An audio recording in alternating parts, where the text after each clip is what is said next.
And now, on behalf of the organizing committee of Atal AICT program and 3D printing and design, I would like to welcome the esteemed speaker of today's last session of the final day of our Atal AICT program. He is none other than Mr. Nandagopal Vaidya. He is the General Manager Development Tata Motors Pune. He is going to speak on application of 3D printing in automobile sector, the Indian scenario. And Sir is also the chief guest for valedictory function. Now I'll share the screen and Sweta will introduce the speaker to the audience.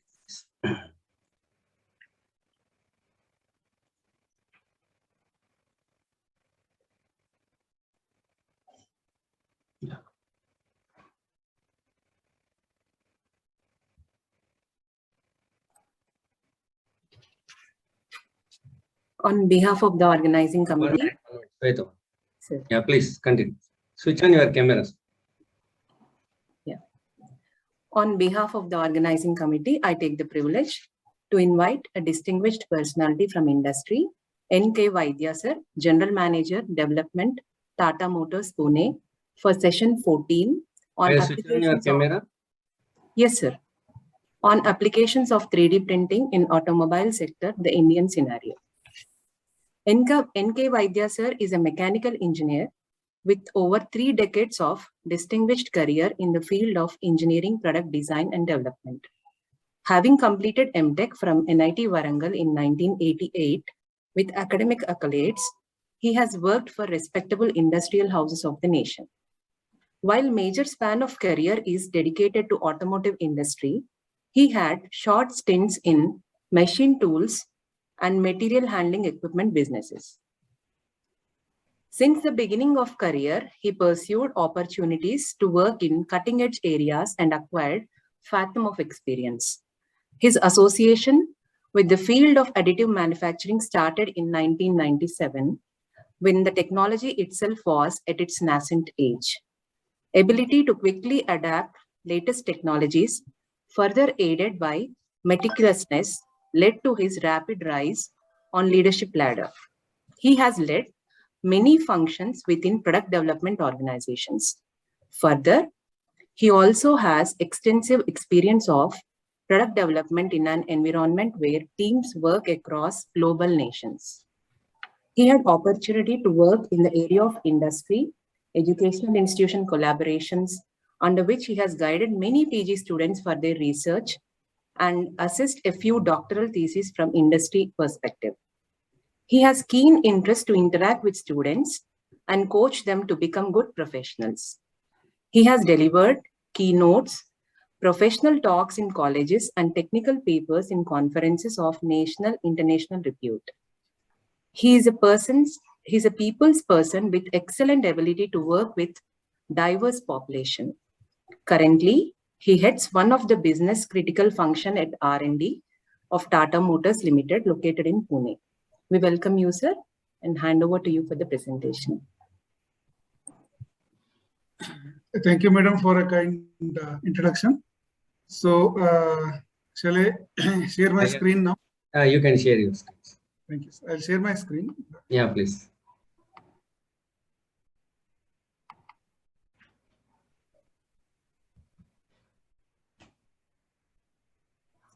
Sir, do let me know if you are able to see the screen. We are able to see your screen, sir. Thank you, sir. Thank you.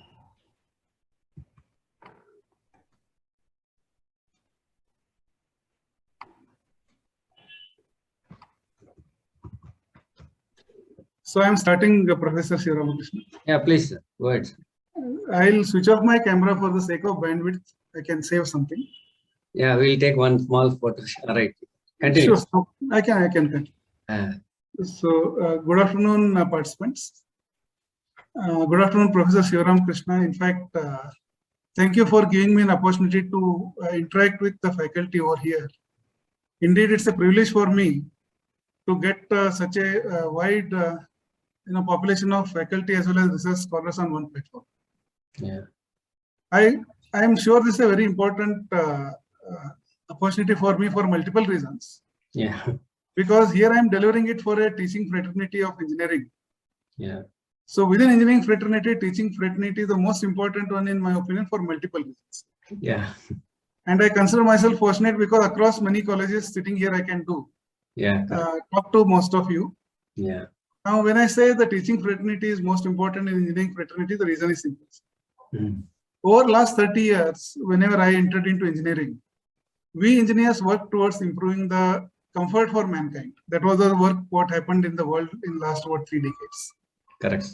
Going ahead, the engineers whom the faculty, the respected faculty here is going to create is not only going to increase the comfort of human beings, but they are going to save this planet.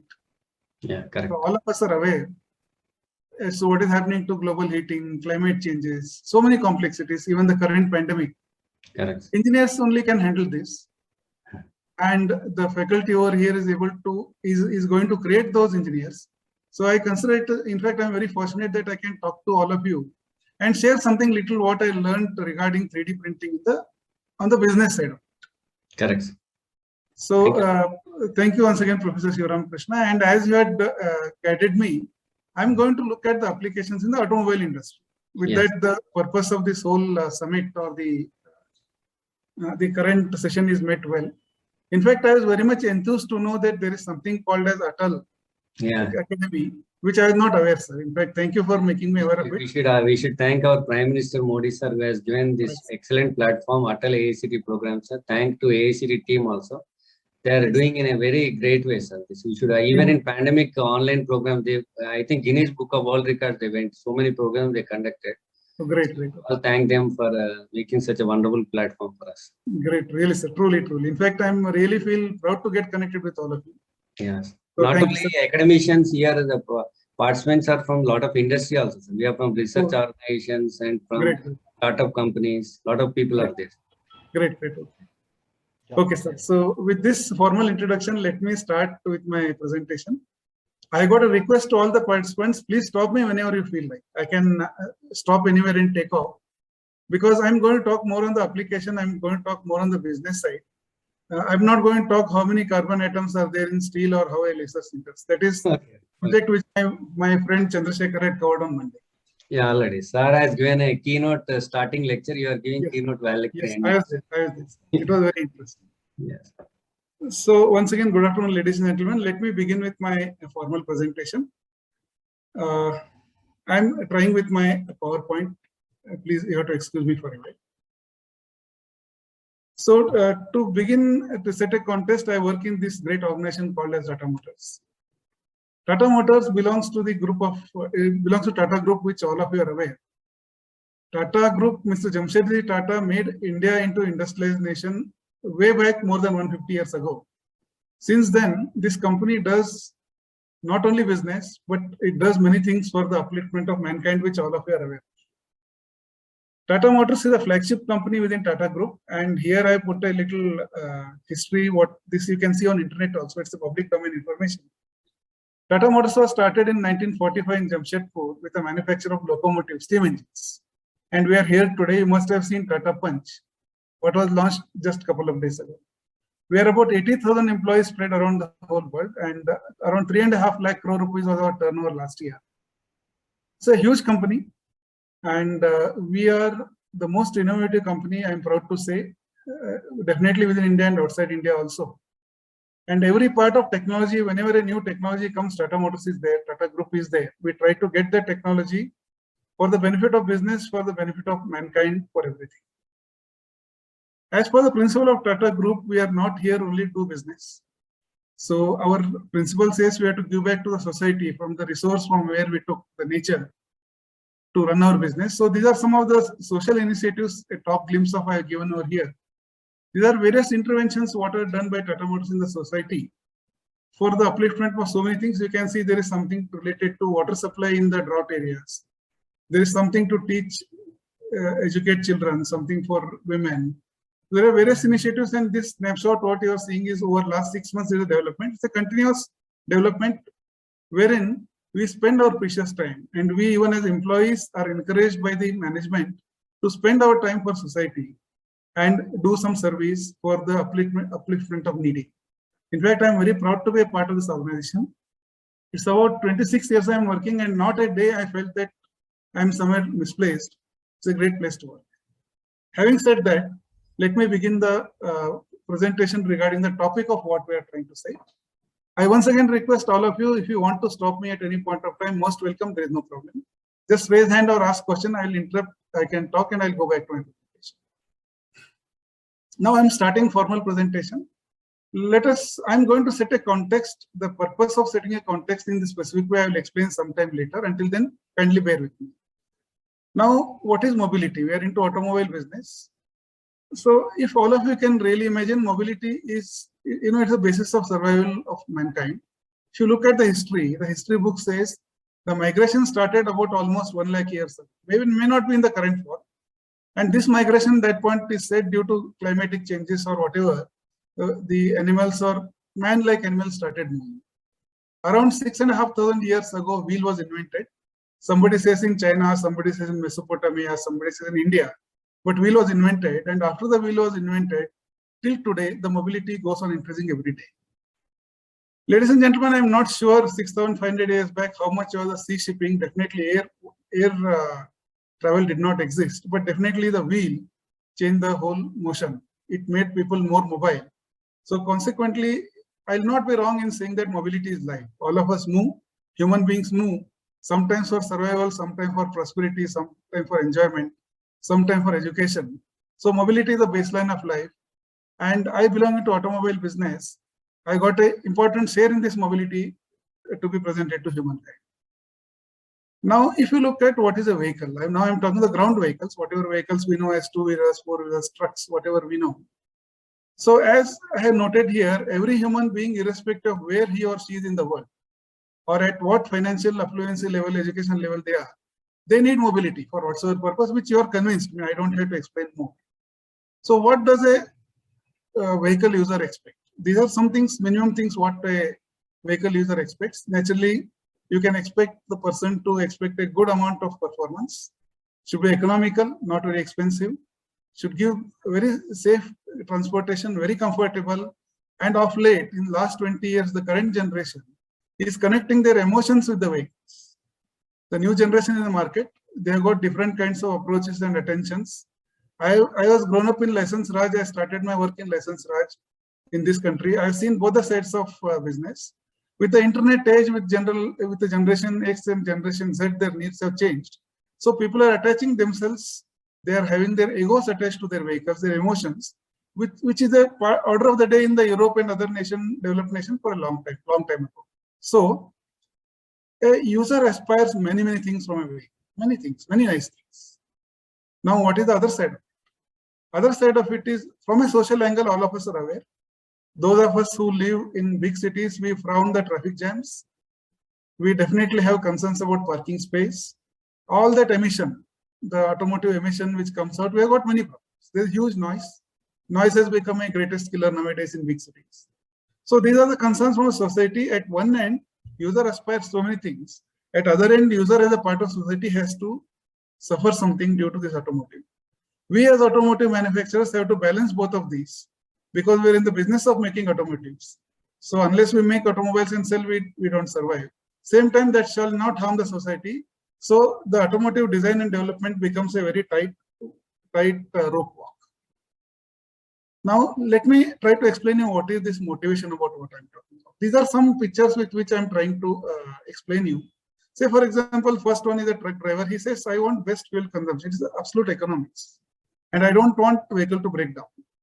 Second person, a truck driver, but he's a new generation. He wants to get a nice life partner. He says, my truck should look very stylish. I should look like a heroiness in it. Third one, you have seen the advertisement of Nano. A small little girl says, it's my family member. It was Tata Nano. So similarly, going ahead, if you have to observe, he wants the best car in the world. Very safe, very fast, very nice, no noise, and excellent. So in between two friends, they're elegant partners. They want very nice bikes. Police force want something fast and furious, very reliable. So each one of them are attaching some of their emotions along with the vehicle, what is being given. So vehicle is required, wheels are required, engine is required, it should run, it should be safe, all done. Over and above that, I need these things. So one more example, the new generation, they want a bike which hikes to 100 kilometers per hour in 3 seconds. Medical people want very easy, getting patient in, getting to hospital, having all the facility inside. So like this, every person including me and you, have got some certain expectation from the vehicle or vehicles what we have. But when it comes to the point when we go to buy the vehicle, we do not want to pay 1 rupee more for all that what is going to come with this. So this is a challenge for any automotive maker today, especially in the competitive era. 25 years back, 30 years back, when there was only Premier Padmini and Ambassador and Maruti in this nation, life was easy for a car maker. Not anymore. Are these bad days? Not at all. These are really good days. In fact, those were the bad days in the olden days when there was no competition in my view. Professor, I want to reconfirm, am I audible? Is my screen visible? Dr. Yes, Sivaram. sir. So shall I continue, sir? Yes, sir. Okay. Thank you, sir. Thank you. So continuing ahead, when it comes to introducing a new product within the automotive sector, it becomes a big optimization. Optimization is known word for all of you. So fundamentally, when it begins, we have to look at three aspects: desirability, feasibility, and viability. A product has to, whatever product we develop has to be desirable to the customer, because that's the only differentiating factor today. If you want to go in the market and buy a car costing between 5 lakh to 10 lakh rupees today, there are umpteen opportunities. So what is that what one buys? Maybe it's the looks, or it is the word of mouth. So the product what you make has to be desirable to the customer. And so far as we engineers are concerned, it should be feasible to make it. It should be safe. I should be able to make castings, forgings, etc. So far as my organization is concerned, it should be viable. It should make some sense in making it. So these are the three fundamental blocks using which a product design starts. And one has to do a lot of trade-off, lot of optimization before we arrive at a final product as to what it looks like. Ladies and gentlemen, I'm sure all of you have read about it, but still I'm setting a context. Kindly bear with me. Now, what has happened in our field? With the passage of time, the features in a vehicle are going on increasing day after day. The same price, you are getting more and more features. So our own input costs have to be slashed down. For the same amount of money, we have to give much higher features. That means there's a pressure on the cost from an engineer's perspective. Secondly, any automotive development is a very long lead time taking process. But nowadays, market very quickly comes out with new products. A lot of competition comes. So a product which I launched today, about 10-15 years back, probably that did run for 3 to 5 years in the market. Today, the product life cycle is 1.5 years. So within 1.5 years, I have to invest money again, invest efforts again, and find a new vehicle. So this is the kind of a vicious circle into which we are there. The primary root cause for this is competition, regulations. To tell you something about regulations, all of you must be aware that since 2020 April, BS6 emission has become a norm in this country. So like that, next year onwards, some new crash norms are coming. Like that, government also puts up some regulations to ensure the safety of the people. So one has to honor them. Technological advances are happening. All of you must be sure, you must have heard of Apple cars and Google cars. Consumer mindsets are changing. I told of generation, next generation, and there are big disruptions. For example, COVID was a disruption. Before COVID, we thought that the car business is gone. Everybody will try to use Ubers and Olas. But as all of you have read, after COVID, people want to have their own vehicles. This is a good disruption. But could be tomorrow some other not very comfortable disruption may come. So the automotive business has gone into this vicious cycle of making faster, cheaper, better every day. It burns us out. You must have read this last month in the newspaper. This is between two big tycoons. One, the left side is the owner of Mr. Tesla, Elon Musk, and right side is our dear Honorable Mr. Anand Mahindra. So they have very clearly said it's a difficult business and we are sweating it out for a long time. It's a fact of life in automotive industry.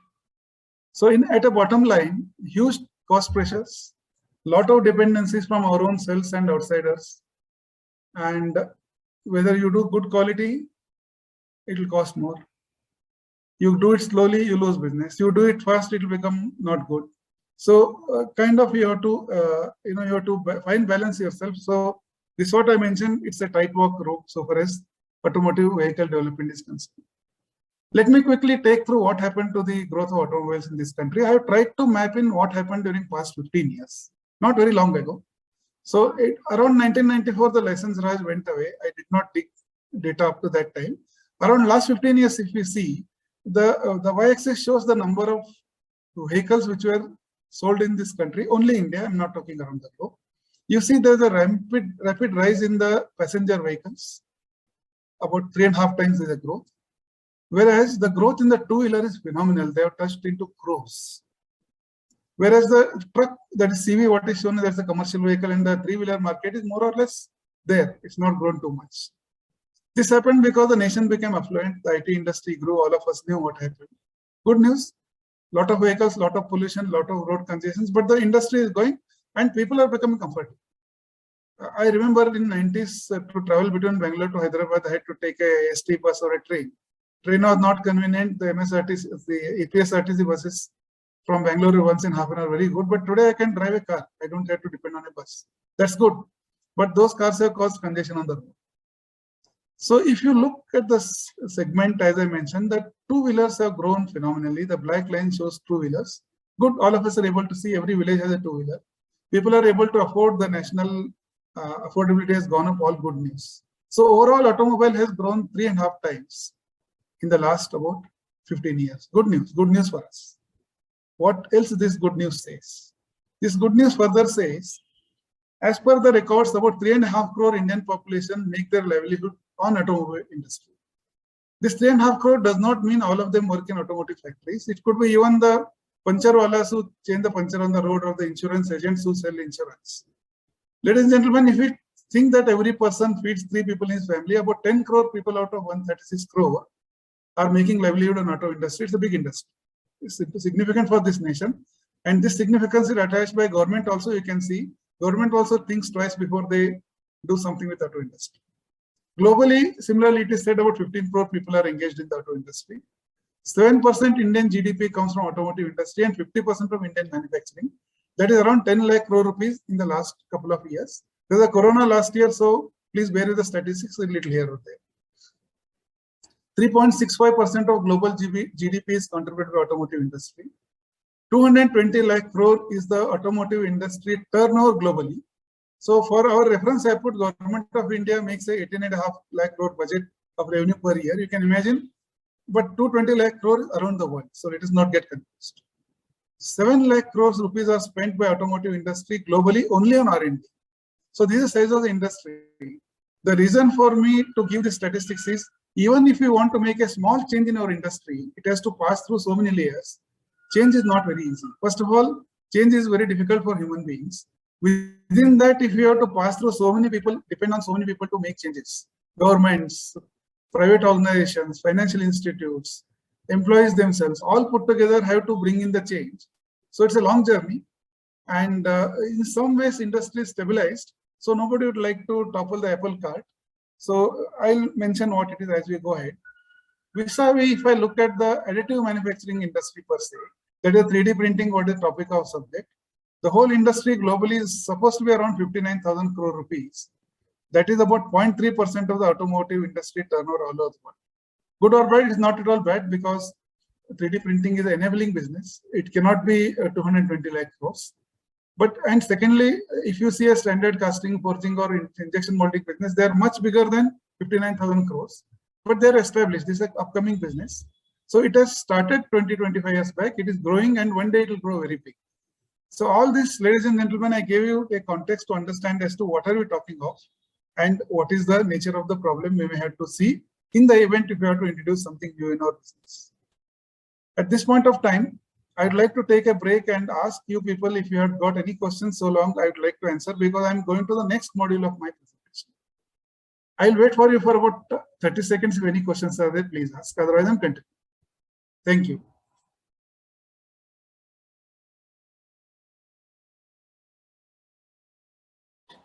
So assuming no questions are coming forth, let me progress. In the next few slides, I'll show you what we see about 3D printing and automotive business in the industry. May not be as engineers, maybe as engineers, definitely as businessmen or school children or housewives or government officers. Definitely not as engineers, but as somebody engineers and non-engineers. Sorry for making my statement complex. This is a public domain knowledge of what does our media, internet say about where the 3D printing is there in automotive business. Ladies and gentlemen, this is a 2016 story of a company called Local Motors in USA. It's a roadworthy car. You can, it says that design to prototype, it happened in 2 months. Fantastic. In our business, design to prototype is anything about 14 to 16 months. So here 14 to 16 months happening in 2 months is fabulous, absolutely. So this plate is trying to say because they used additive manufacturing, in 2 months they were ready. Good, very great. It's a crash-worthy, roadworthy car. Similar example, this is more of a demo for an autonomous vehicle, which is being run into some airport or some such space in USA. It's a bus. It is completely autonomous, there is no driver. Once again, 3D printed in 2 to 3 weeks, fabulous. The whole bus moving within a limited space. It shows the map is bigger, but this runs only in a aerospace, some aerodrome kind of space in US. One more vehicle.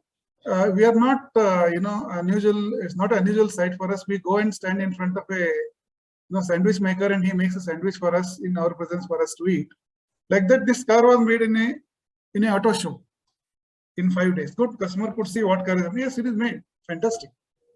In industry, if you want to make this, it takes months to get. This is a internet domain knowledge. A Honda Motor Corporation had made this small vehicle with a 15 HP power and some 100-kilometer range for delivery of bakery and confectionery products in a small area. A live example about 3 to 4 years back, it existed. Once again, claimed done out of 3D printing. You can see the parts on right side, and they also claimed very short time. So one more car, it is built in 6 weeks time and 12 hours. To give you some example, to paint a car, I'm not telling on a production line, to paint a car of the production line of this nature, it takes about 5 days to this finish. In 12 hours, they have built this car very good, fabulous. So the impression what is coming out of all these plates is 3D printing has revolutionized everything and things have become child's play. Good, let us see as we go ahead. So one more concept by a very popular company. A car weighing 680 kg. This kind of a sports car, if you really want to make it, will be more than 1 ton. But any sports car fellow wants to make his car very light, thereby it's very dynamic. See, it looks so nice, so fabulous, and only 680 kg. Very good, and once again achieved through 3D printing. They have shown some parts also. And record time. This one more scooter done by Aachen University, 450 kg weight, 100 km range, 100 km per hour. In 18 months they realized it. Good news. 18 months also is a very, very small time for our business. And on today's business needs, I'll not say engineering needs. So one more real prototype. Here he has shown more details. Once again done in 2,500 hours on a Fortus machine. It's FDM. Good, very good. It's a running car, driving car. So what all this is trying to show, you can make automobiles, it's a child's play. Start today, in about 10-12 days, you come with a car and you are ready with it. That's what is the impression. What is being delivered by all these information, what floats around us. Going ahead, this is a concept car. It's a concept. This is how the future looks like. Good, done through 3D printing. So from a OLAS report, what I could gain was, what are the areas of applications? This is a 2019 chart, once again on internet. So this says 19% of the application is jigs and fixtures. Yes, very good. 28% are end-use parts. End-use parts means the parts which are gone onto machines, onto vehicles, onto aeroplanes, things like that, what people use. And 40% goes into making cosmetic models. This is application of 3D printing in the business. 40% is still going into prototyping and cosmetic models. Going ahead with the same OLAS report, the next version, it says which industry is applying how much. So the ranking is industrial machinery first, ending with medical. Ladies and gentlemen, medical, we know last 20 years, dental implants, knee replacements, hip replacements, so many things. Yes, they are there to a great extent. But if you probably look at the percentage of application, this could be, I don't know, in number of parts or number of rupees. They stand the fifth, but they are the biggest beneficiaries. Who have done very good to the humankind using 3D printing technology. I am hearing of dentists in and around Pune investing into this machinery. And they are spending a lot of money. They are making groups. They are investing into making dental implants, etc. And they are servicing their patients very efficiently. Excellent. The technology has gone into society and it is making very good to the mankind. I'm very happy about it. I'm coming back to our auto industry where we are standing in the further slides. Having seen all those slides, whatever I shown you so long, the impression at least I got was 3D printing has displaced everything. We are there everywhere. So with 3D printing, it's a child's play. When I look at the passenger car industry alone, I'm not taking here the two-wheelers, three-wheelers or trucks, only passenger cars. If at all 3D printing was serious business, around the world 625 crore parts could be done using 3D printing. Only in India about 250 crore parts could be done for the number of cars what we are producing, only cars.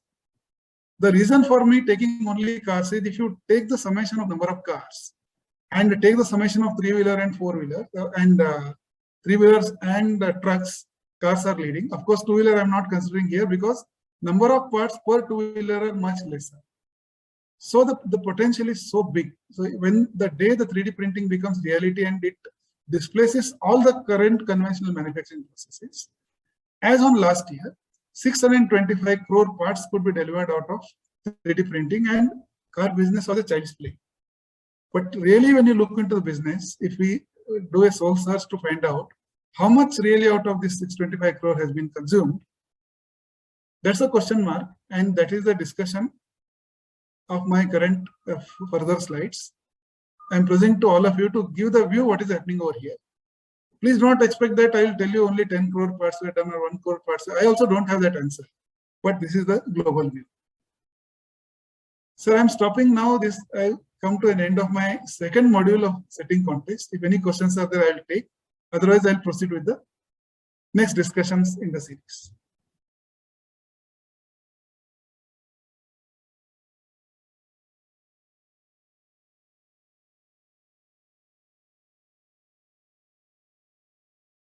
Sir, I'm continuing.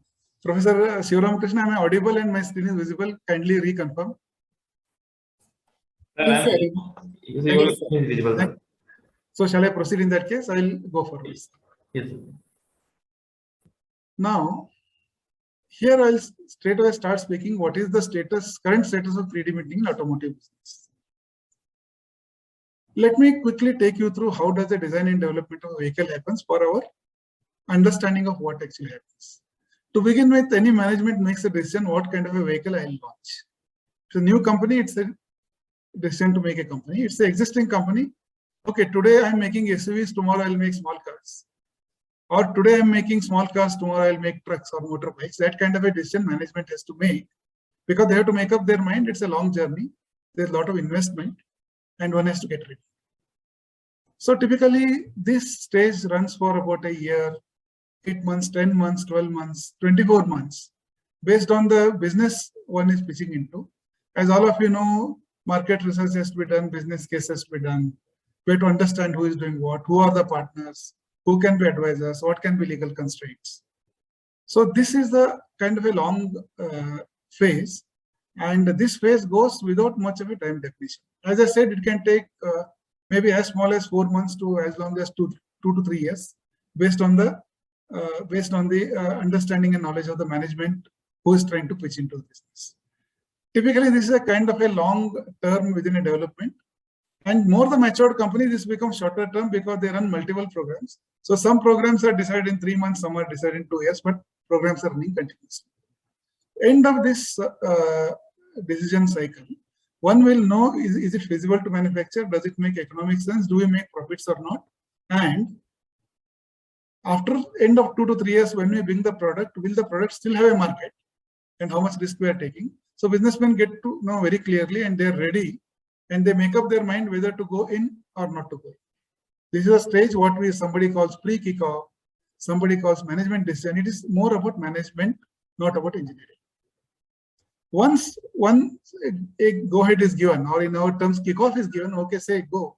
Kickoff could be in the form of, okay, tomorrow onwards, make a car, a small hatch, you please make it. And then it comes with a lot of other definitions. Only so much price, only so many passengers. Like that, broad-based, or only for Latin American market, or only CNG. Like that, it comes with some certain definition saying that, okay, kickoff, go start. Moment that happens, the design validation cycle starts. Along with design validation, somebody has set up the factory where you make it. It's also a long time consuming process. During this phase, many of these activities do take place, which are primarily engineering in nature. Primarily engineering. There'll be a lot of purchasing, but purchasing again will be along with engineering. There'll be a lot of purchasing also may mean that you may go and buy 1,000 acres of land somewhere to set up a factory. That is legal, and then so many things. So in this phase, typically a lot of engineering takes place, and in automotive engineering, we need to worry a lot about the regulations. We need to worry a lot about the competition. And of course, we need to worry lots about what our management has said, what kind of a product they would like to see. And we have to worry a lot about whether it will be successful at the end of 2 to 3 years when it hits the market. So this is a difficult phase, and it's very expensive phase. But we are used to doing it around the world, even in India. Then at the end of this cycle, it is the beginning of the mass manufacturing stage. Beginning. It's not the manufacturing. So to start mass manufacturing, one is to set a supply chain. Supply chain is to get matured. That means all your logistics has to mature. Their development has to mature. Their validation has to mature. One may end up with troubles like the current pandemic when the supply stopped. Even today, electronics is not there in automotive industry, so vehicles are not going out. So before you start, you cannot have such hiccups. So you have to get the whole thing up. Your own production, your suppliers' production, the quality norms, the ramp-up rates, the supply, the cost, and everything. So this is only the cycle wherein after management has made a decision, you are ready to manufacture, and then only the sales starts.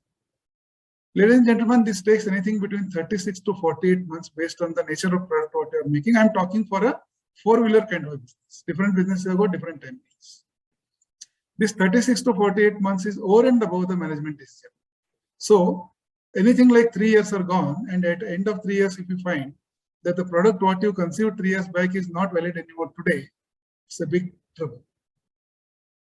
So one thing what happens in our business is, as the development progresses, somewhere at the end of the 2 years, some of the features get reset.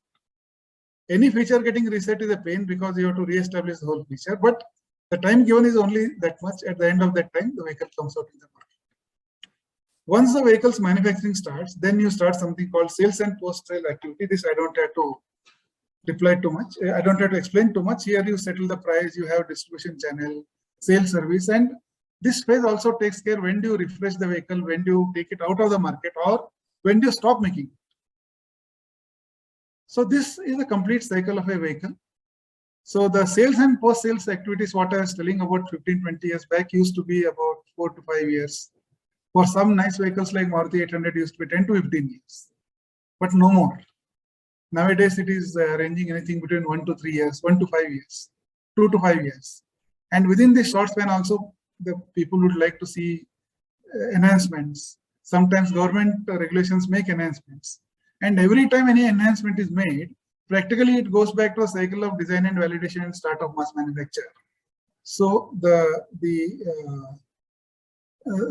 primarily the iteration starts and the whole trouble begins. And because there is whole trouble, people like my are employed, we are getting our salary. I'm not sad at all. It's a good thing for me if there is development. Going ahead. For the sake of this presentation, I'm classifying the parts which get into our business into 2 categories. First type of parts I'm calling as prototype and infrastructure development parts. And second kind of parts I'm talking of on-road parts, that means real-time customer usage parts. So now you may ask me, why am I suddenly jumping into parts? What is that? What makes me to jump to parts? The reason is finally we are engineers, we have to make vehicles, or we have to make machines, we have to make so many things. So it all starts with parts. So we have got 2 kinds of parts in our business. One set of parts which are not very serious from the point of view of a vehicle which runs on the road. Vehicle which runs on the road has to take care of the passenger, has to take care of the other road users, pedestrians, other drivers, road infrastructure. It has to be safe, it has to be reliable, it should be durable, it should have everything. So those parts are very, very serious. One cannot play with it. It should be completely defined part. Whereas other parts on the left side shown under category 1, these are prototype parts. Or sometimes there are jigs and fixtures to make parts, tools, etc. So these 2 kinds of parts is what we deal every day in our life. To give you an example or to give a ratio or a proportion for you to easily understand, Parts of second nature could be occupying about 99.5 to 99.6% of the volume by numbers of what we handle. And parts of nature one will be in the range of 0.5 to 0.6% by the numbers. When I said 625 crore parts, so could be on the left side will be in a few lakhs or less than a crore. Right side are 625 crore parts. That's what is the meaning of this slide. So remembering this specific classification of parts which go on to real vehicles, serious parts, and parts which go into development are not really serious parts. I'm not saying they're not at all serious. They have got their own use. Their use is very, very critical, but the real serious parts which affect the society, which affect the road, are the one on the right side. From that point, ladies and gentlemen, please remember these two nature of parts, because I'll recall this again and again as I go through my presentation. So, looking at these two kinds of parts, I'm able to classify the parts into three areas, and now I'm looking from the point of view of where additive manufacturing is being used in automotive business today. Design and development phase parts. These are prototype parts, what I saw. This is the first phase in any development. So to making any prototypes, to making any jigs and fixtures, we are extensively using 3D printing. I am personally using since 1997 in this company. I know many companies in this nation, let me not name them, they are using since 98, 99, 2000. They are using it. It's really matured. We know how to use it. We know how that part behaves. We are very comfortable, no problem. And that has saved a lot of time for us in the development sector. But once it comes to functional prototype parts, still there's a dependence on the traditionally made conventional parts, because all these prototype parts have to pass the qualification cycle. And at the end of qualification, we should get a confidence that a produced part will survive on the road for 3 lakh kilometers, 5 lakh kilometers, 10 lakh kilometers, whatever the warranty is there. So here I have differentiated two kinds of parts. All are in the prototype phase of the vehicle. One are parts for prototype, other are parts for functional prototypes. Functional prototypes still depend on production methods, the conventional manufacturing methods. Second set of parts, as I said, are the parts, mass manufacturing parts I explained in the past.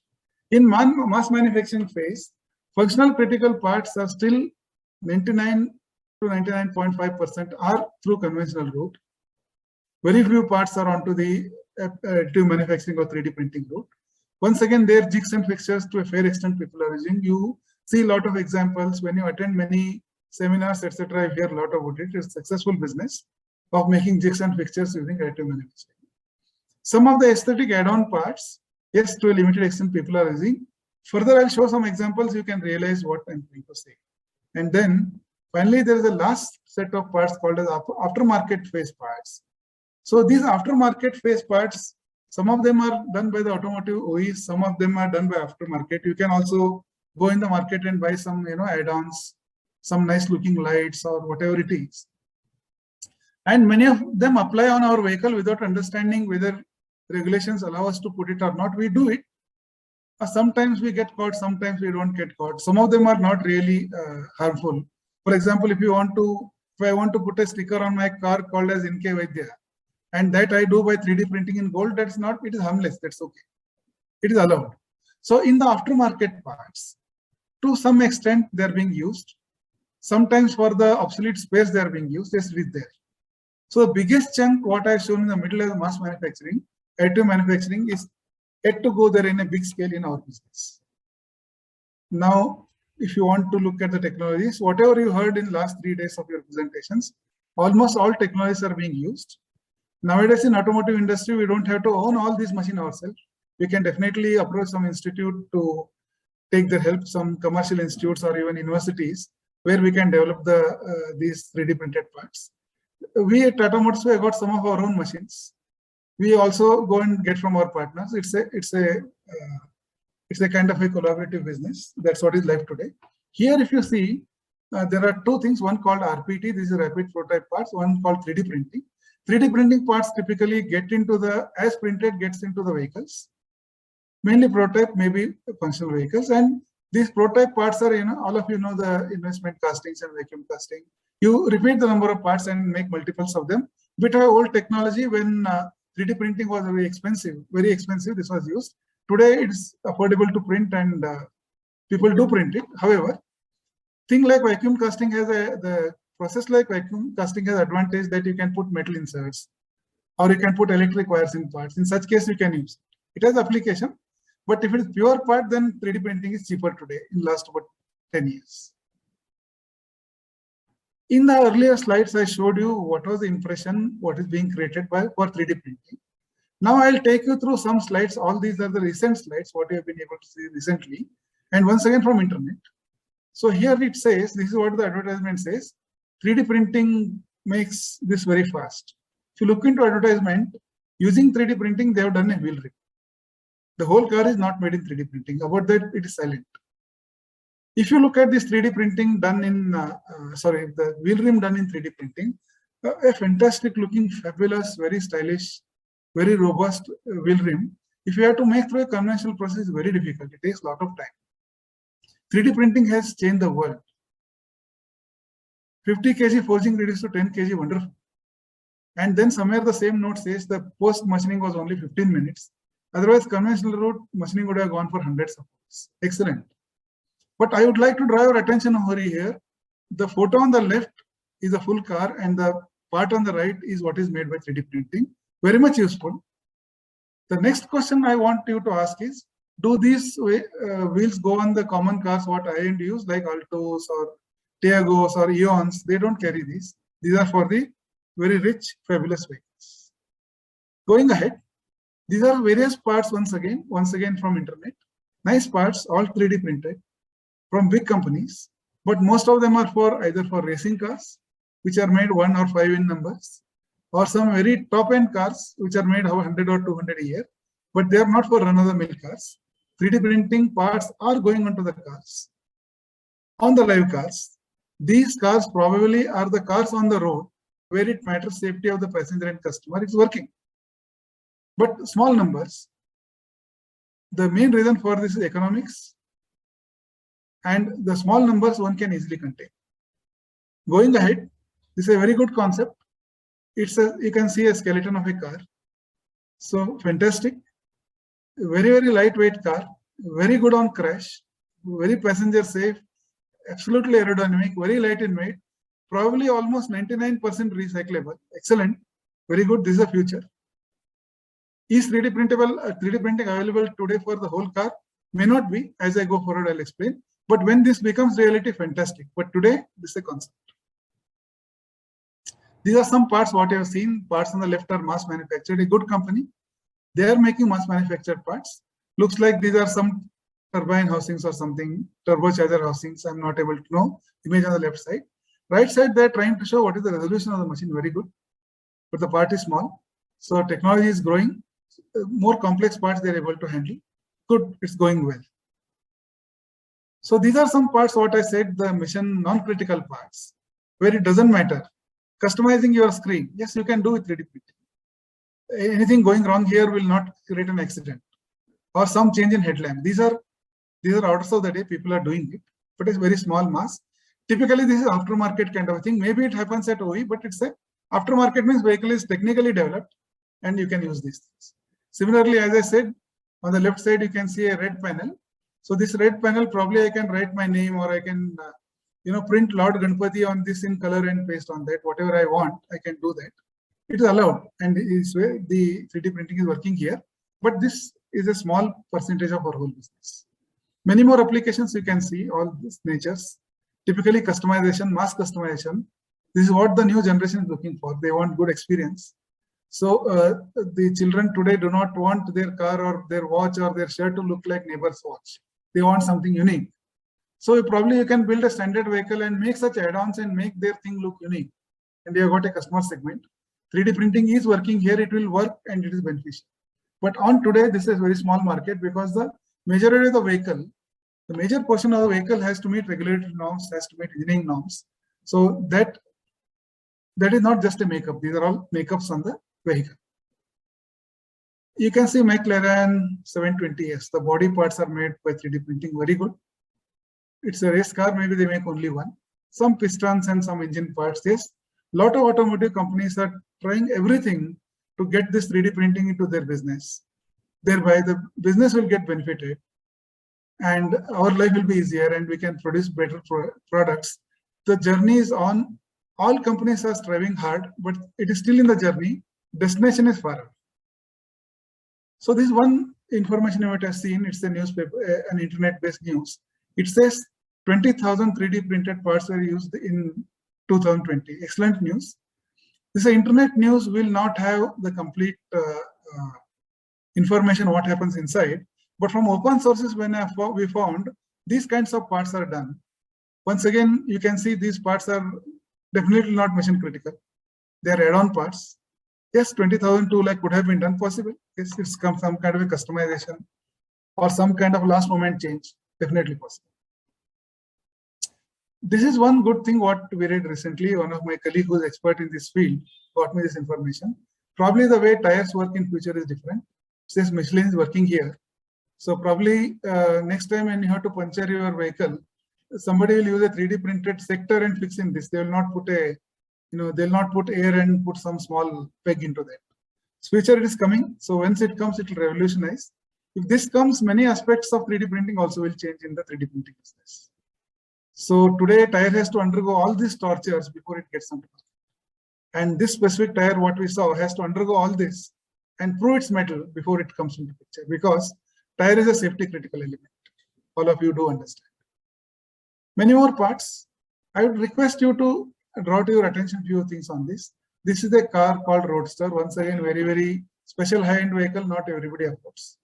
So these parts, you can see the parts which were like this earlier have come to this level, the bio-inspired design. These parts go onto the roof rail of the vehicle. I'll explain more. These are some, small water pulleys being done in thousands of numbers. Aluminum 3D printed, it's the reality for last 3 years. Yes, but this is one part in the engine and a very costly engine. These are some parts like door handles, etc. And these are tools for the shop floor. Yes, 3D printing is deployed successfully, deployed beneficially, but in the limited sphere. Going next, these are the latest HP technology you must have heard. Once again, some parts like pipe clamps, etc. Some spares, yes, is being used. So gradually the use is going up. Once again, onto the non-mission critical parts. This is a bike. I'm not sure this from internet whether it's the only concept or it's a reality. But whenever this becomes reality, it has got a very big emotional sale. All the new generation probably will buy it. The person who is riding this bike, I don't know if it's a man or a woman, but see the enthusiasm, see the pride with which the person is riding this. This is what is the future of our business. In this, I'm sure today the powertrain, that is the engine gearbox, probably is not 3D printing, but the body and the tires seem to be 3D printing. The day this becomes reality, the emotions of the customers also are connected. The differentiation of customer can be easily done. Probably I can have tires looking like this. Dr. Sivaram Krishna may have tires looking like something else. So both of our vehicles look totally different. And I can say mine is special and Dr. Sivaram Krishna say he is special. And the whole world will look at us with a lot of pride. So we are going there, ladies and gentlemen. It's progressing. We are progressing. That's what I wanted to say. And these are the proud stories from our own nation. Dr. Chandrasekhar also referred to this aerospace business, doing very well. IIT Chennai, ISRO, we are doing very well, especially as Dr. Sivaram Krishna said, under the Government of India's Make in India program. So many new programs, what we are having. I feel very proud the way that this nation has developed. We are already there. In automotive business also, soon we will reach. That's what I want to promise you. So at this point of time, this brings to the fourth portion of my module of my presentation.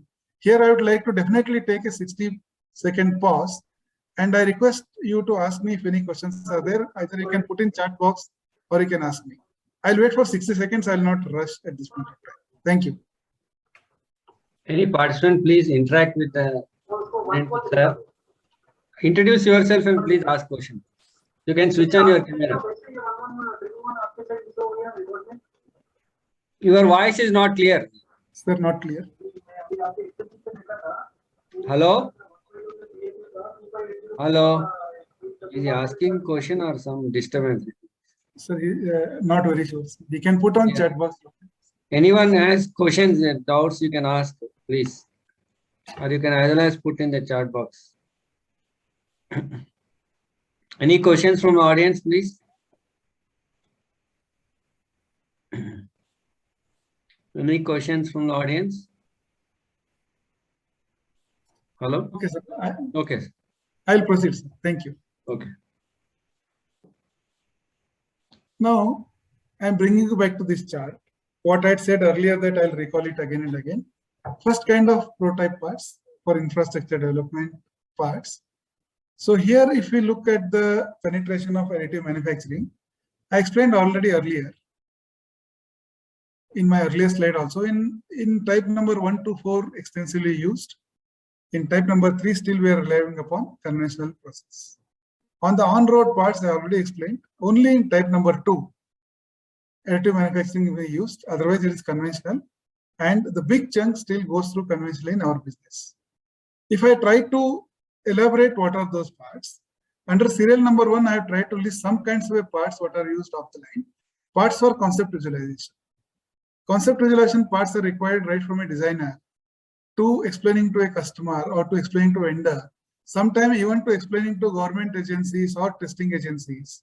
So, and these visualization parts are used in every business. Many times doctors also use those parts to explain to their patient as to what is wrong with them. In our industry also we use them. Parts for fit and form checking, very simple. Tools and fixtures, functional prototypes to small extent, aesthetic add-ons, small volume parts. So AM is there very huge. If I had to give a ratio, so you can see the orange color one is mass produced conventional. AM is not there and AM is in a very small portion. This is what I told you earlier also. I am retouching just to bring us back all onto the page where I had left, because I carried you through so many images. I didn't want you to feel lost in between my presentation. As I said, the AM content is very small today, it's growing. So let me now touch upon why is it that the 3D printing is having a low penetration today in our business. All of us, we know there are many, many advantages of 3D printing, which all of us, we have been told again and again. It has been proven in front of our eyes. We are convinced additive manufacturing has many merits. So listing down some of merits, weight reduction is the greatest merit. Part consolidation, we have heard about it. We can make extremely complex parts. Like Dr. Sriram Venkatesh told yesterday in his presentation about prototyping to production. He said it is no more manufacturing-led design. It is henceforth, it is design-led manufacturing. So long we were kind of suppressed by this complex part I cannot manufacture, so don't design a complex part, no more. We can do it. And that is possible with 3D printing. Then this concept of batch size 1, ladies and gentlemen, I'm sure you must have read about it. This is something very, very important for any business like us. Batch size 1 is very difficult.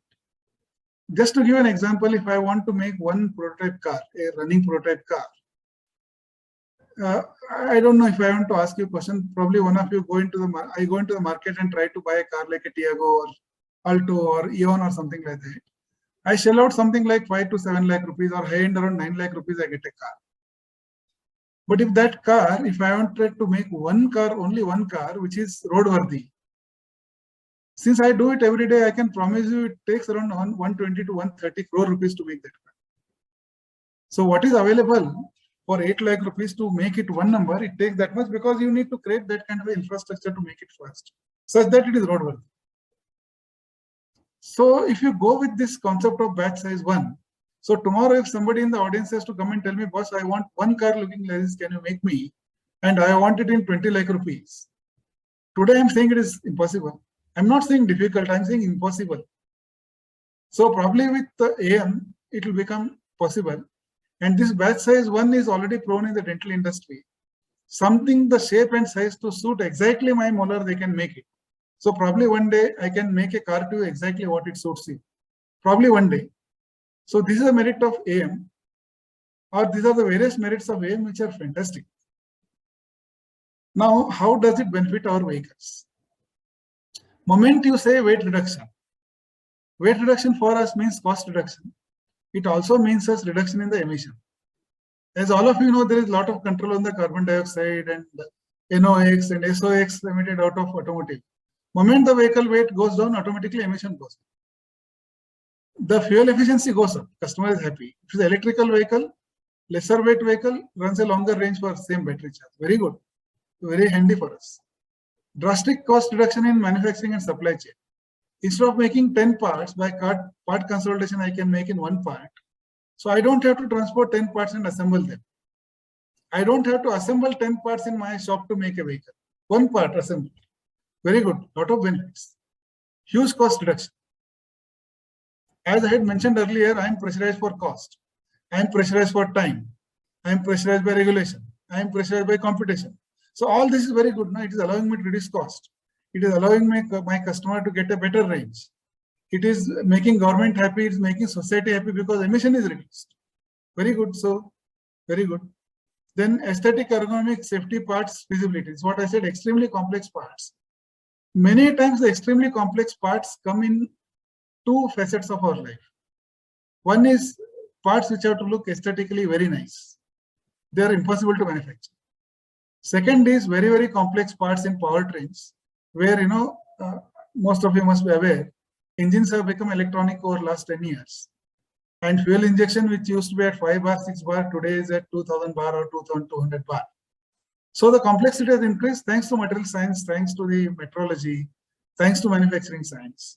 So we have reached there. So such parts are very complex. And the traditional manufacturing says, boss, I can't do it. Whereas AM can do it. So all problems solved, all complexities solved, everybody is happy. So AM has got greatest advantage. Infinite customization. I told you I can write my name today. On my car, I can write my daughter's name tomorrow on the car.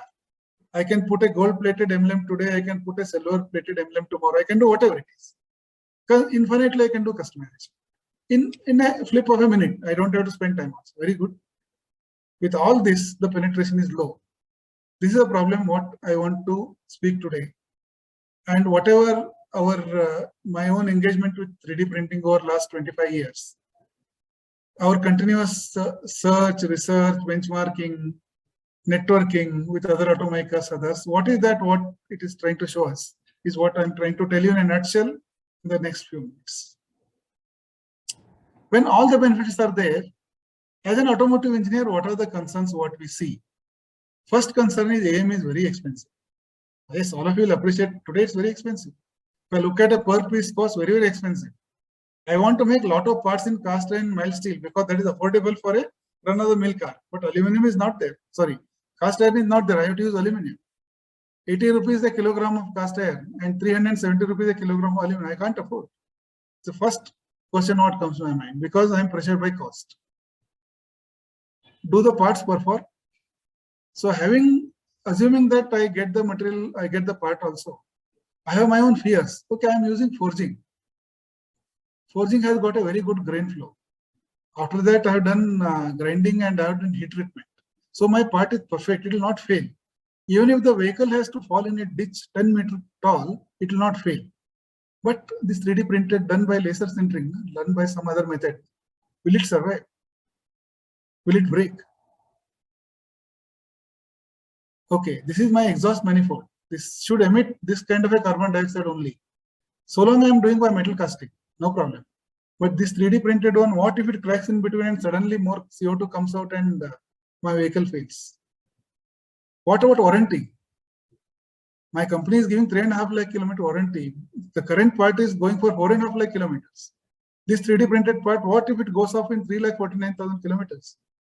For 1,000 kilometers, I have to replace the part. Second doubt in my mind. Because I don't know. The lack of knowledge, lack of experimentation.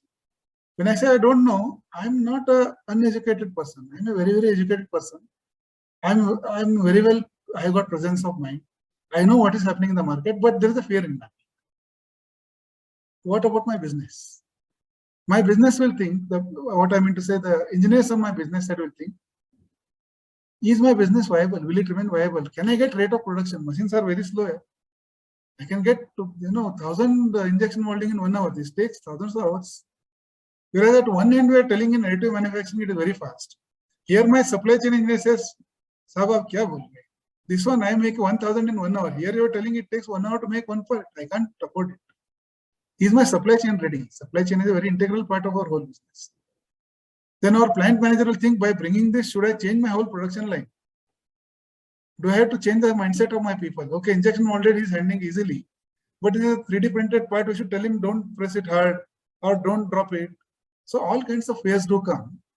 So this fear is right from a part designer up to the person who makes it and sells it. And similarly, I'm sure people on my sales and service also will have some kinds of doubts. If I write this list, I can write 10 pages as to who will have what doubt. So this is a major concern for any automotive engineer regarding the additive manufactured parts. And this happens with any new technology when you try to introduce. AM is one of them. If you look from the point of view as to why the people are afraid like this, I try to list what are the shortfalls of AM today in our understanding of business. One is, I don't get cast iron, I don't get polypropylene, all of you know this. Maximum machine size, some 500 size. My parts are 800 millimeters, what do I do with them? Production rates are very, very slow. So today in a factory, I take out 1000 castings a day. So here, if I have to get 1000 castings, maybe I have to put 100 machines. Okay, to make 1000 castings, I have to put 20 crore rupees infrastructure. But that is once, 5 years I am recovering. So after putting 100 AM machines, I don't have to put infrastructure. But I don't know how the future looks like. These are some of the things what immediately come to me. How does it affect us? The perception is costs are higher. Yes, they are higher. Please don't look at cost only from the per piece cost of point. If you look from the cost of training everybody, supply chain cost, installations, mass manufacturing, it seems it is infeasible because of rate of production. Engineering seems to unviable. I said, no, whether this part will survive or not. A forged and ground crankshaft, I know survives. That is unviability. So out of all these things, whatever the fear goes in the mind, let us take a look at what is truth, what is myth. First question is, AM is very expensive. I don't know is it truth or myth. I'm trying to put other points what I have been experiencing, I have seen. What is the current status of automotive parts? Due to intense competition, due to regulations, due to so many of our own demands, every part made in a vehicle, ladies and gentlemen, for your information, approximately 3000 parts make one car, approximately. It changes from model to model, car to car. But you can take a thumb rule, around 3000 parts make a car, and assume that 50% of them are fasteners, ready-made. So still 1500 parts are unique for every car. Each and every part has been now developed, optimized, and qualified to achieve the best cost to performance ratio. This is the best design, which will never fail. This is the best manufacturing. I'm not wasting 1 gram anywhere. I'm not taking 1 second anywhere. And this is the lowest of the cost. And the part answers the warranty, the part answers safety, security, regulation, everything. And there cannot be anything better than this. This has been achieved. So if I call it as optimization,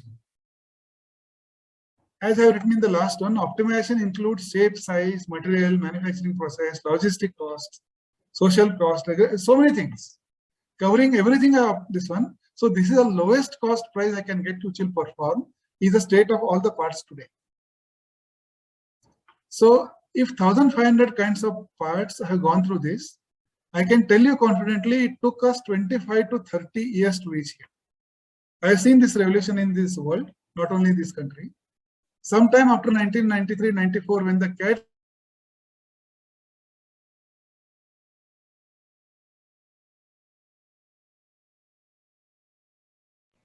Hello, sir. Hello, sir. Hello. Hello, sir. Sir, Nandgopal, sir. Hello. Hello.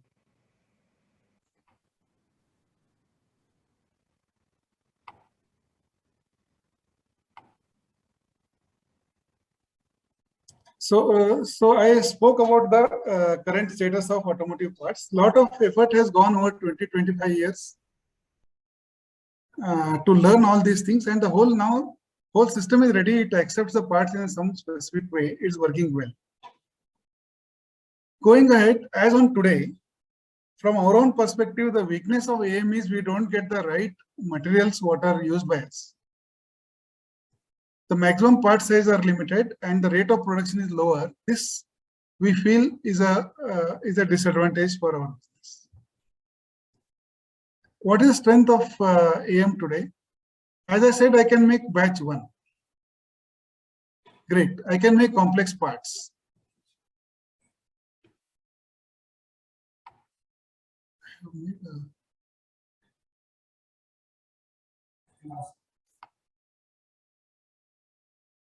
Sir, am I audible? Shivaram Krishna, sir. You are audible, sir. You are audible. Sir. Okay, sir, okay. I thought I'm not audible. Sorry. No, sir. You can continue. You can go to the presentation mode and start. Sir. I'll do that.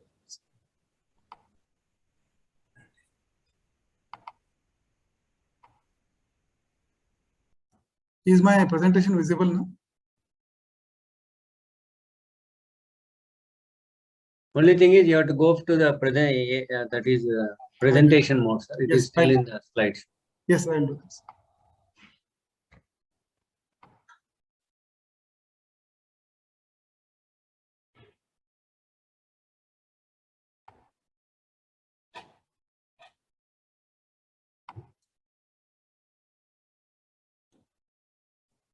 So this is what is our view, that our parts are already highly optimized. We know how do they work. We are got totally confident. So do we want to relearn again with AM is a question. If you ask me, yes, we are willing to relearn, but then we need time. We spent almost 20-25 years to learn the current way. It may not take 25 years in future, but we have to learn. We have to become confident that this part will work in a new paradigm, and then probably I can take over. Once again, my mind says, "Arey, once again, I don't have cast iron, what do I do? I do not get polypropylene, what I do? I don't get production rate, what I do?" So definitely solutions will come as we go forward. So if you look today, in the current state, if we try to implement additive manufacturing into our business, it is not feasible. It is expensive. It's a truth that it is expensive. But definitely something else we have to do to make it feasible. What is that? First thing is we have to teach all our design engineers to redesign all the parts in such a way that the complete capability of the AM is utilized, and we have to requalify most of the critical parts. This is a time-consuming process. Unless we do this, instead of doing this, if we try to take the current parts and try to pass them through AM, it is not economical at all. It is not working. It is not required. It will never come into practice. Working towards cost of material. So here the complete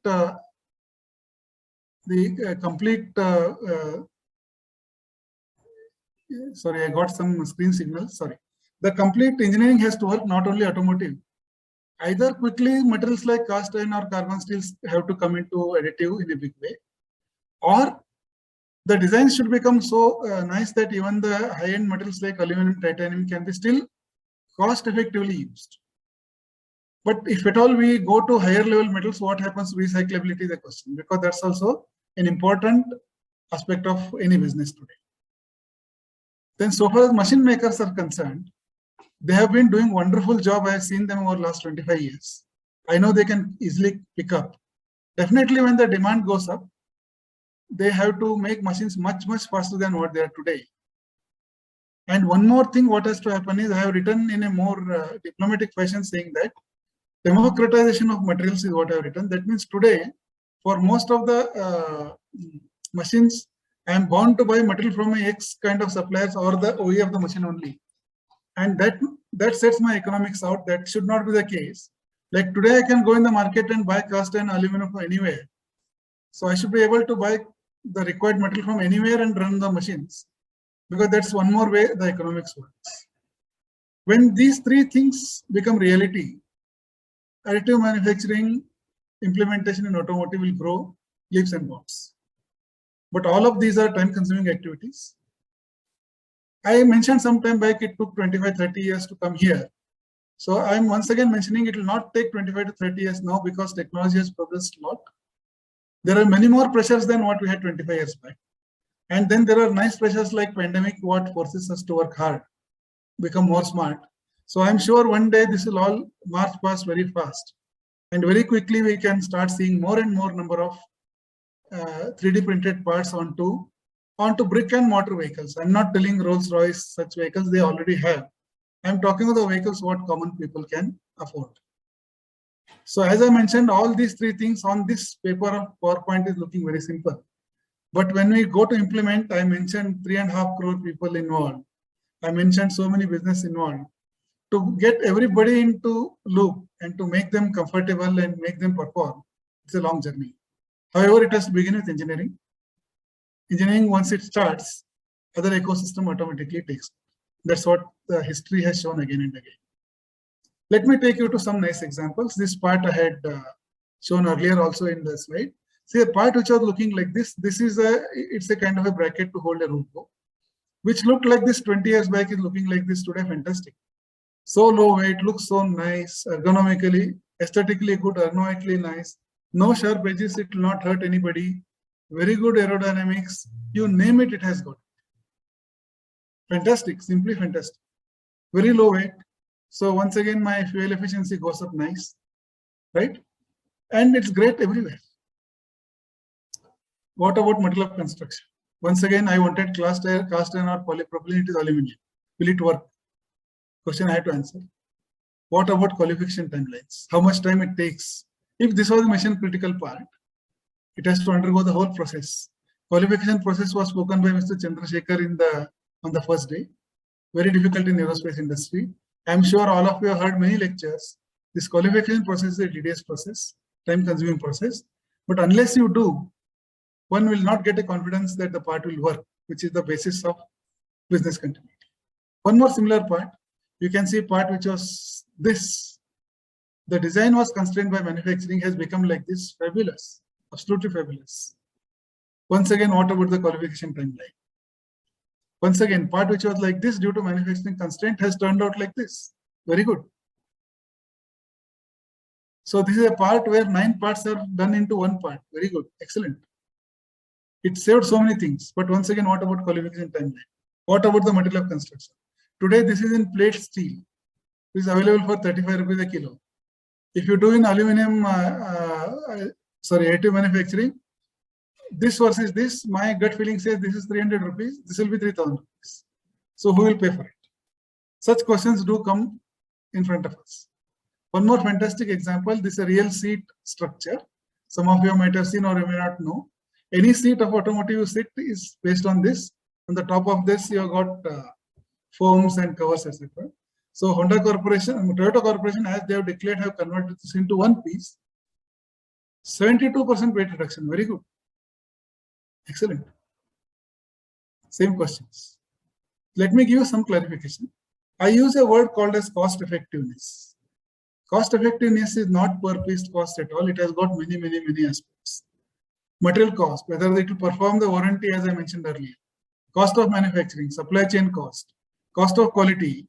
The parts we have made are getting rejected frequently, what happens? Or if they get damaged during transportation, what happens? Cost of warranty, regulatory cost, environment, so many things. So clubbed to this, the today's part are all optimized such that the lowest of this is achieved. Then I spoke of qualification timelines. Maybe optimization on a CAD CAE, no change. We know what is to be done. Optimization on a test bench, no change. But when it goes to optimization or qualification on a road, ladies and gentlemen, something like 4 lakh kilometer, 10 lakh kilometer vehicles have to be made and run on the road before you say that part is good. Even if a vehicle can run 500 km per day, which is also tall order without interruption, it takes about 2 to 5 years to prove that part. That kind of a time is required. So if at all in this, after 1 year, if you find part has failed, so the clock resets again for next 2 years. That's what is this business. So in such a complex business, we have no time to lose our customers to competitors. So if you are an engineer like me, so will you risk a casting process versus AM and adopt that and lose your customer? Probably not, because life is about trade-offs. So definitely today customer is there, so I am there. So instead of risking my life, very gradually known parts I'll start getting into automotive. And that's how I'll increase the count of the 3D printed parts into vehicle. That's what I'll have done. I'm sure all of you have done. I'm sure anybody would have done. It's a matter of common sense. There is no rocket science in this. So in a nutshell, I told these things. We have to change the way we look at the part design. We have to re-optimize, re-qualify them. As an industry, we have to look at and make sure common engineering materials are available. We have to democratize raw materials. We have to make larger size and faster machines. And we have to do standardization in so many places, right from machine manufacturing to powder sizes to engineering designs everywhere. So this is the only way it will succeed. I'm sure many people are struggling like us. Many people will struggle and make it a reality one day because the technology has a merit. The only thing is we have to find out how to convert that merit into benefit the customer and benefit the ecology. Principally, this brings my presentation to an end. I will now request the only next section what is left out is a few examples I'll show you. Rather, let me show the example. This is one of the real examples what we've done. The part on the left side is a real part. It's called as knuckle, which is in a steering system. Through some software basis, using some software optimization, we converted that into a additively manufacturable part. So the part what you are seeing here is made out of SLA, is a replica of the CAD model. So when this was made, this could not have been productionized from a production point of view. We had to do some modifications to make it productionizable on a production line. So probably we had lost 40% weight when we came here, and probably we added 2% weight here to make it mass productionable. This is the side view of the same object. So with this, what I wanted to say over here is, whatever softwares are giving is great. After that, also we have to make some rework to make sure it is productionizable. That's where the practice stands today. But still today, I don't have SG iron in 3D printing, so I'll not be able to implement this on my production line. As simple as that. So the details of this, you can look into this paper, which is published by us. It shows you more details what you have done. We are not unique. Many people have done some similar job. Different people have different approach, but this is where we stand. So I have come to an end of my presentation. My last slides cover regarding what is what was requested specifically by Dr. Sivaram Krishna. He had told me to show us what kind of parts are being used in automotive. Since I work in R&D, I will not be able to show what are in development, but definitely I can show you what is in public domain. I have circle marked some parts here. I have not taken only Tata vehicles. I have taken any vehicle in the market. All these photographs are from the internet. See, these kinds of parts are already into prototyping using 3D printing. If this is a niche vehicle, these parts are even printed in aluminum, etc. They are being used. This is our own Tata Safari in public domain. Most of these parts, except seats, etc., can be done by 3D printing. Again, limited to prototyping, or maybe you can do a cover to the screen. Or maybe you can do cover to steering wheel, or you can remove this emblem and put your name. Such things you can do through 3D printing even today. It's being practiced. It's in practice.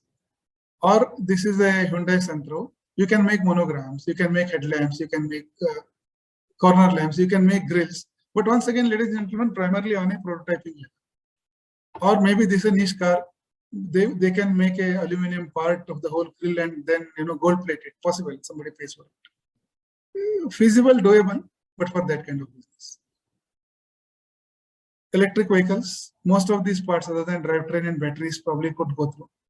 Many parts of batteries, people are trying through 3D printing because there are complexities like battery cooling, things like that. Many people, many complexities are being addressed. Many practitioners are trying 3D printing. It's got a long way to go, but it is there, surely it is there. So it ends whatever I had to say. I got only one slide left out where one of the portion in the catalog says that whatever I should request you, what you should do in the technical institutes as researchers or as teachers. That is the last slide which I want to show. This is my limited knowledge and this is my expectation as a practicing engineer. So we can discuss more on this maybe individually or maybe on this one. Definitely, I think that you should continue research in the area of creating integrated electromechanical parts. Some of this were shown by Dr. Pulak Pandey yesterday. What I'm to say is, can you make a printed circuit board with copper as well as plastic being molded together, or fuel tank having some sensors inserted into them, things like that. People are doing like the soft parts, hard parts together, but then how do we do more of it on a? It should become a common knowledge and machine should be made of it. How can we do super shape and size optimization? This is what I spoke at length. The optimization today is good, but it should go a long way, become more faster. With Industry 4, it should become democratized. Even a person who is not really CAD CA conversant should be able to get some benefit out of it. Continuous improvements in design for additive manufacturing. Develop and teach newer CA techniques. And about the material behaviors, how do the materials behave as aimed or as well as a real part. There's a lot of work here. Do not limit to how a material gets cured into a part. That's a very simple thing in my opinion. When I say simple thing in my opinion, it is very, very complex, I appreciate. But when it comes to application, that is the least of a thing, because on application, I expect it should be behaving. It should be easily, sintered, ready. I'm interested, how does it behave on a road? So in that area, you can do definitely some education and conduct research. Other parallel ways, the quantification, the qualification techniques, they are pretty slow. When I say pretty slow, a 4 lakh kilometer on road in a lab today is done in about 15 days. 4 lakh kilometer on a road, I said, is 265 days. It is 15 days on lab. But ladies and gentlemen, 15 days also is too long. Can something be made better than that? That would be one more area, because this area is a confluence of all aspects of engineering, physics, mathematics, chemistry, everything. So these are the things I thought probably you could pursue in the educational academia, in the research, to make 3D printing successful, to make all businesses successful. So with this, I come to an end of my presentation. Thank you for your patience listening. So any questions you can, if you got, you can ask me. Otherwise, also you can connect with me. I visit many engineering colleges in and around Pune. I know many professors. I have interest in students, as I said, I have interest in research. And I want to contribute my experience into teaching new generation, into making this world a better place. Thank you. I'm stopping over here. Back to you, Dr. Sivaram Krishna. Thank you.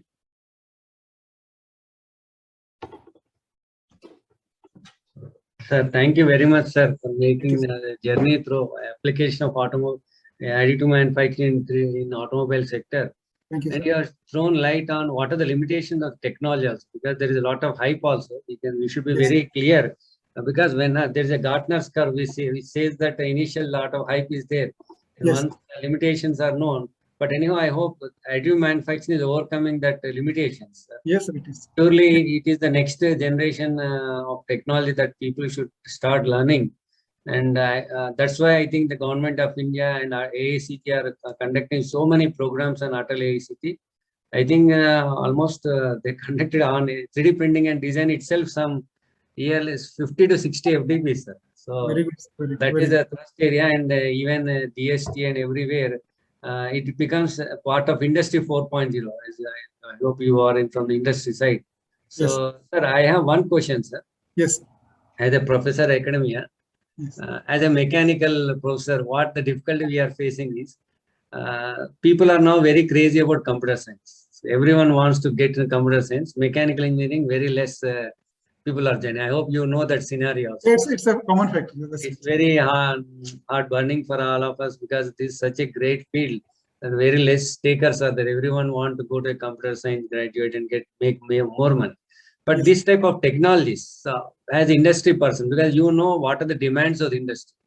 So you can also tell that industry requires mechanical engineers also, not only computer science guys, because you require an automobile to travel to your office. Even you have a laptop, of course, there is an online mode, but still online is not always the only means, because you want to run your day, you have to go out of your home compulsory otherwise, because we all understand the problem of lockdown also. We understood how difficult it is for us to live.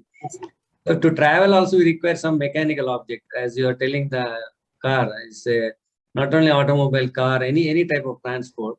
So how can we improve the mechanical engineering with embracing this technology like 3D printing, etc., so that you can also speak about what is the job potential in future on 3D print. For example, tomorrow as a faculty, we want to start a course on additive mechanical engineering with 3D printing. Like people are studying computer science, data specialization like that.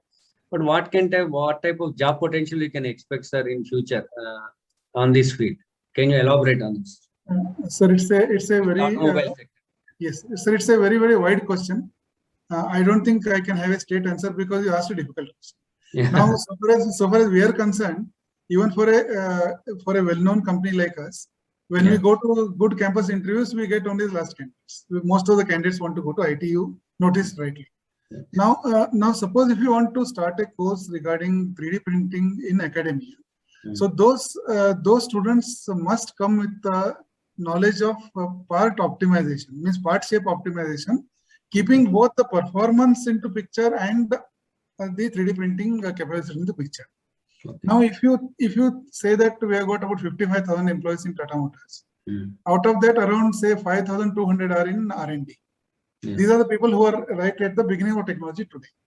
Correct. Out of 5,200 engineers, if you want me to give a rough ratio like that, say something like you can say about 200 people may be directly involved in 3D printing.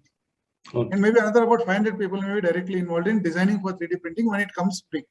Okay, right. So the question of potential, I am able to tell very indirectly. You can say out of 55,000 people, maybe some 500, 600 people may be there who may get into it. Yeah. I'm making it very mathematical because I don't have a right answer. And my mathematics could be just wrong, but just to give an idea. So is there any future scope? So next, for example, now 3D printing is now offered in many colleges as a subject as an elective, but as a full 4 years course like that with a combination of all the regular mechanical plus 3D printing also. So in that case, can you, after 10 years, can we expect this technology to be more used in automobile sector? Because you are also telling the limitations that are there in this technology, because as all we agree that you cannot go for a mass production scale. But I hope the technology is gradually improving. Earlier, it was only for prototyping. Now you are telling additive manufacturing itself. Yes. So, any 10 years down the line, especially in automobile sector or new type of cars, everything is coming out, especially the electric vehicles, etc. Will it have any kind of improvement in requirements of this? Right? At least I'm not telling like IT sector. IT is something very different altogether. It's because you doesn't require any much infrastructure. You have a laptop, you can run a big company, thousands of people. But in this case, sir, looking at the trend over last about year and a half, yes, it is growing very fast. 3D printing is growing very fast. Okay. Now, 10 years, my personal opinion, definitely it will be there. Yeah. But it may not be for all 625 crore parts, but it will be significant. Yeah, definitely. So what happens, for example, sheet metal body, or plastic body is the given thing. Correct. Probably 3D printing in the current form cannot do much of it. Correct. So those parts, but definitely the powertrain parts, the electronic parts, the EV parts. So for example, most of these new electric scooters, I think most of it can be done by 3D printing. Possible. Okay. Okay. Because in a scooter, the frame structure which carries a passenger and the powertrain which drives the frame are the mission critical parts. Rest all the beauty parts are beauty parts. Correct. Aesthetic. Yeah. It can happen. SLS or FDM may work definitely. Yeah. Only thing is it should become economical for them, handleable for them. Yeah. Then definitely auto industry is the first one on to jump onto new technologies. Correct. So it will benefit everybody. It should come. Even today, if you see the electrical vehicle business also, two-wheeler and three-wheelers have gone far ahead compared to four-wheelers. Because for charging is not a problem. Big size battery is not a problem. At home also you can charge. Correct. Like that, automotive, when I speak about four-wheelers, but a bigger industry is around two-wheelers. They will very quickly adapt. It will go, so 10 years is a very long time. It will definitely grow bigger. No, I am a very much of 3D printing. Other than that also it will grow. But we should also see, because everyone speaks so beauty about the technology, but as you are I think very few speakers who spoken about the other side of the coin also, because this should be known to everyone. Because we should not get fascinated by anything or just by hearing the crazy words, etc. But you should be also knowing the limitations. And definitely all these limitations are the research problem for all our scholars. This is where we should all start working. Then only we can reach to that level. Right. So this is a very interesting. You have given a very eye opener to all of us. Sir. That's why I asked Chandrasekhar sir, we are hearing from all the sectors, but automobile very few. Then immediately recommended your name. I should be thankful to Chandrasekhar sir and you also, sir.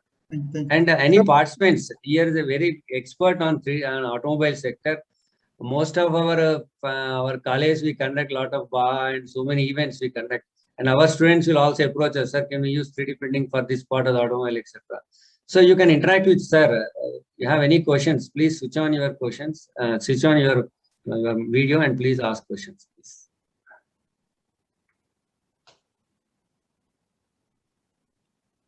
Anyone of?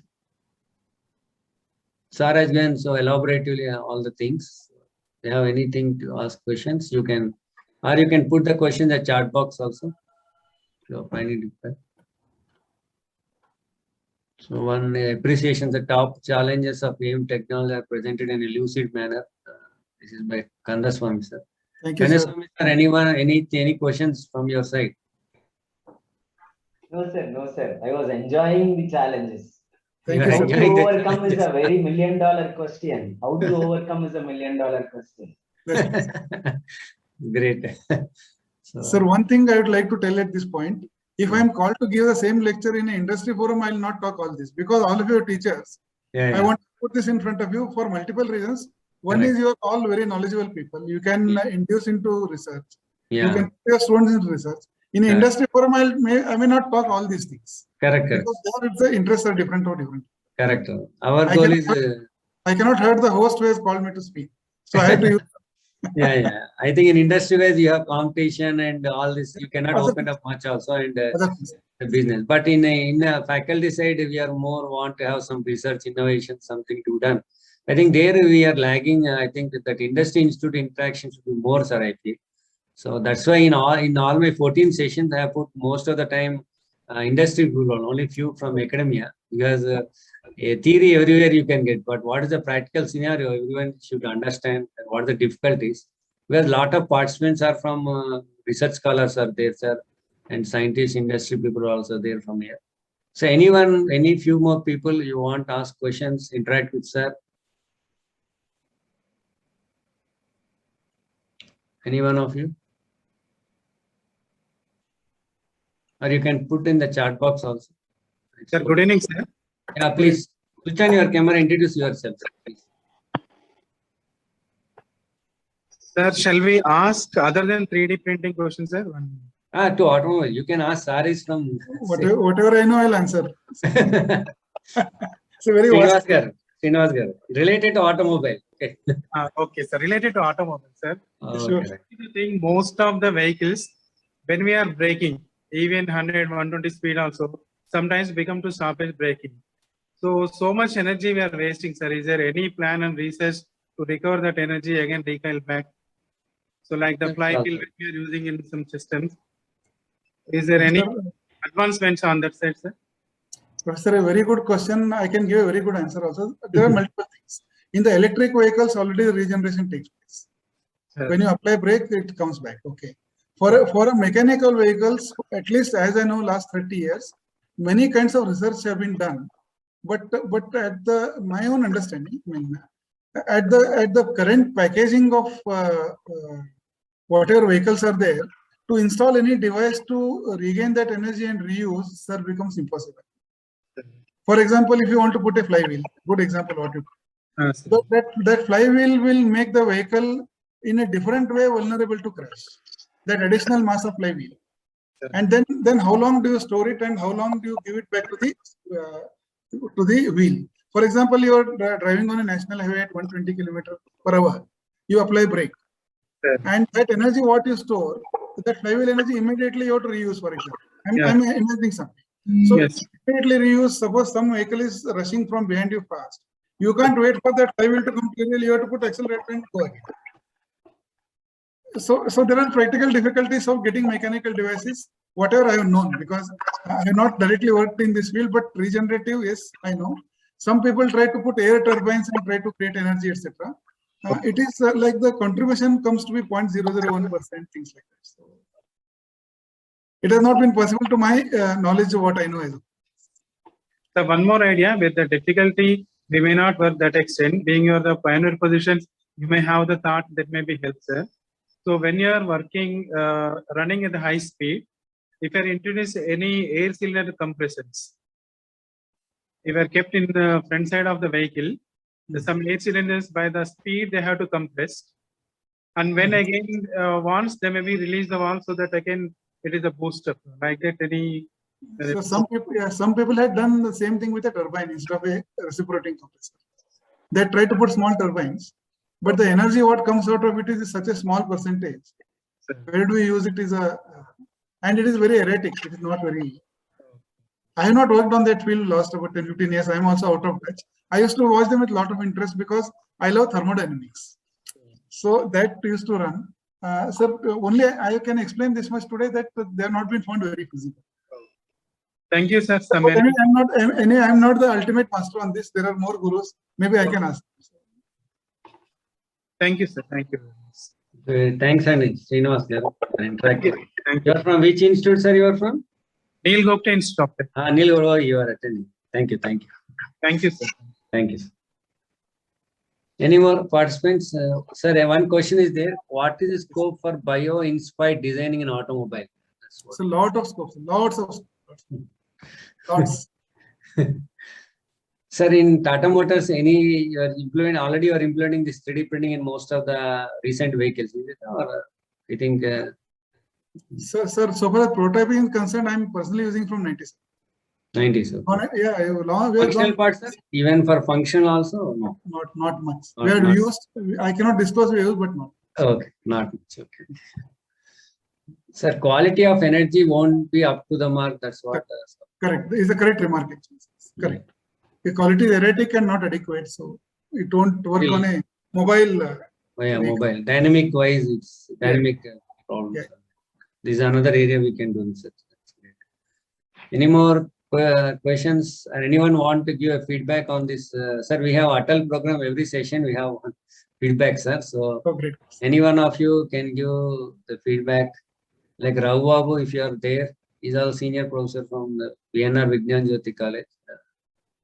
Raghu Babu or Kandaswamy garu, anyone?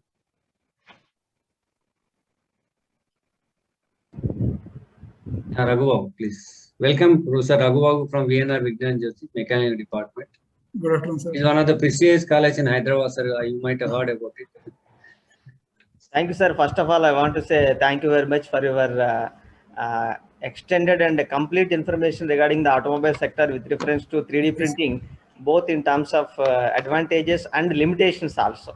Generally, people won't touch the limitations in any presentation. Always they will look forward, put forward all the advantages in front of the people, but you covered extensively both the ways of the coin. So from that, we are also getting some ideas that definitely in future, we are also going to contribute as academicians in order to solve at least some of the problems as of now are the limitations with respect to the 3D printing technology in automobile sector. So that's the major point we have also captured. We will see, sir, what best we can do in this direction. Thank you very much for enlightening us in this direction. Thank you, sir. Thank you, sir. Thank you very much for your presentation. Thank you, Sivaram Krishna garu. Thank you, then. Professor Sivaram Krishna, sir, to all professors, I want to say, for 3D printing, whatever, if you want my assistance, please do knock in. If I can do something, I'll definitely. I love it. I know some knowledge. I'll gain from your knowledge. You can gain from my knowledge. Definitely. I got very efficient assistants or colleagues who know it very well. Definitely. Definitely, sir. Thank you, sir. So we invite from our center. We'll invite you when you come to Hyderabad. Definitely visit our center, sir. And we would like to have some kind of collaboration with you with our center, with Tata Motors, because we have facilities as I already informed, SLM, metal technology, printing, everything. So we are in this field for the past 12 years. So shortly our director will join, and there is some faculty meeting going on, sir. So they will be joining by. We'll have our validatory function from 4:45, sir. So please, you can bear with us. And meanwhile, we can have some interaction. Participants, you have interaction. I also request the participant. Meanwhile, you can go to the Atal portal and give your feedback also. Session-wise feedback is there. So we are going to have the validatory function shortly with 4:45. And some people are asking questions that regarding when will be the test conducted. After the validatory function, immediately the test will be conducted. Sir, as per AACP, they are conducting very rigorous format is given to us, sir. So 5 days session we have to conduct, and after that we have to conduct a test also. They should score 80% in the test. I heard it. And 60% in attendance. So even our sessions are now being monitored. So everything is done very planned, very well executed. So we have to upload everything. So otherwise, this program will not be. Yeah. If there should be some kind of thing. Otherwise, the program quality should improve. That's what they are. Agreed. In fact, other day I heard you saying that people have to write exam. So Yeah. I thank myself that I don't have to write exam. So I thought you are also listening means to all our sessions. I hope your feedback is also very. I hope your term will come, sir. So you can speak about our.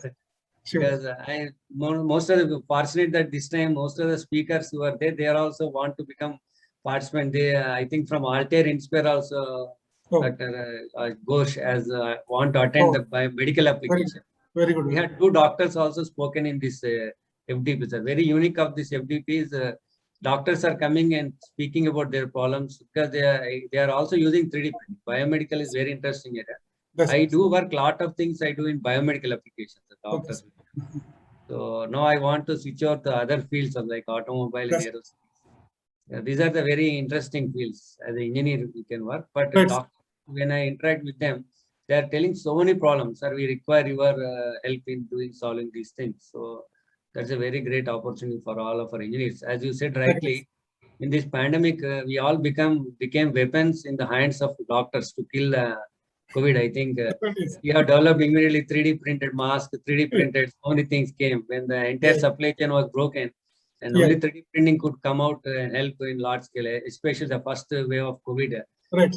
Especially in other places, a lot of 3D printing companies started working because the regular supply chain was not there. Broken. So yeah, correct. So any more participant want to interact?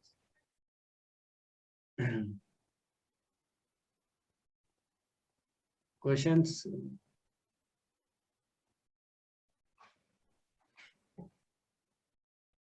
Sir, in the meantime, please allow me about 10 minutes break. I'm you can take the 10 minutes. I will inform you. I will just call you. 4:45. I'll come back on this. I'm on the line only.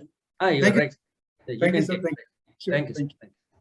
We'll have a session at 4:45. I request all of you to join at 4:45.